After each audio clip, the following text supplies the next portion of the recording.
ನಮಸ್ತೆ. ಶ್ರೀ ಶಿವಶಕ್ತಿ ಯೋಗ ಕೇಂದ್ರದಿಂದ ಸರೋಜ, ಬಿನ್ನಿ ಲೇಔಟ್, ಅತ್ತಿಗುಪ್ಪೆ.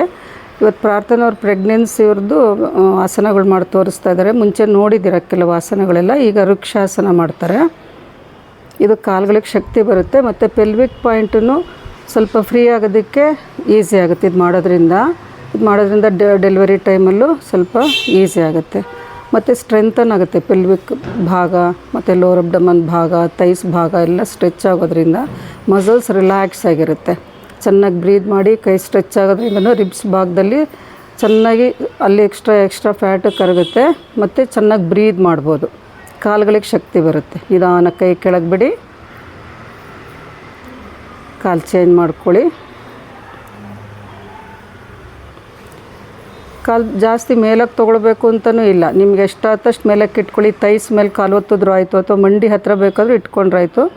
ತುಂಬ ಹೆವಿ ಥೈಸ್ ಇದ್ದರೆ ಮತ್ತು ಕಾಲುಗಳಿಗೆ ಶಕ್ತಿ ಇಲ್ಲ, ನಡ್ಕ ಬರ್ತಿದೆ ಅಂದರೆ ಸ್ವಲ್ಪ ಕೆಳಗಿಟ್ಕೊಂಡೇ ಮಾಡಿ. ಇದು ಮಾಡೋದ್ರಿಂದ ತುಂಬ ಹೆಲ್ಪ್ ಆಗುತ್ತೆ. ಎಲ್ಲರಿಗೂ ಅಷ್ಟೇ ಇದು. ದೊಡ್ಡವರು ಮಾಡ್ಬೋದು, ಸಣ್ಣ ಮಕ್ಳಿಗಂತೂ ತುಂಬ ಹೆಲ್ಪ್ ಆಗುತ್ತೆ ಇದು. ಮಂಡಿ ನೋವಿರೋರು ಮಾಡೋಕ್ಕೆ ಹೋಗ್ಬೇಡಿ ಅಷ್ಟೇ.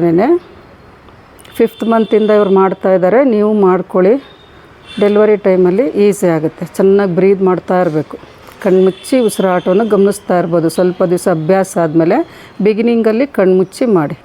ಮಕ್ಕಳಿಗೆ ಇದು ಮಾಡಿಸೋದ್ರಿಂದ ಜ್ಞಾಪಕ ಶಕ್ತಿ ಚೆನ್ನಾಗಿ ಇಂಪ್ರೂವ್ ಆಗುತ್ತೆ. ದೊಡ್ಡವ್ರಿಗೂ ಜ್ಞಾಪಕ ಶಕ್ತಿ ಬೇಕಲ್ವಾ. ಎಲ್ಲರೂ ಮಾಡ್ಕೊಳ್ಳಿ ಇದನ್ನು. ಎಲ್ಲರೂ ಆರೋಗ್ಯವಾಗಿರಿ, ಮಾಡ್ಕೊಳ್ಳಿ. ನಿಧಾನ ಕೈ ಕೆಳಗೆ ಬಿಡಿ, ಕಾಲು ಕೆಳಗೆ ಇಳಿಸಿ, ರಿಲ್ಯಾಕ್ಸ್ ಮಾಡಿ. ನಿಮ್ಗೆ ಎಷ್ಟೊತ್ತಾಗುತ್ತೋ ಅಷ್ಟೊತ್ತಿರಿ. ಇಷ್ಟೊತ್ತಿರಬೇಕು ಅಂತೆಲ್ಲ ಮನೇಲಿ ಮಾಡ್ಕೊಳ್ಳೋರು. ಚೆನ್ನಾಗಿ ಮಾಡ್ಕೊಳ್ಳಿ, ಆರೋಗ್ಯವಾಗಿರಿ ಎಲ್ಲರೂ.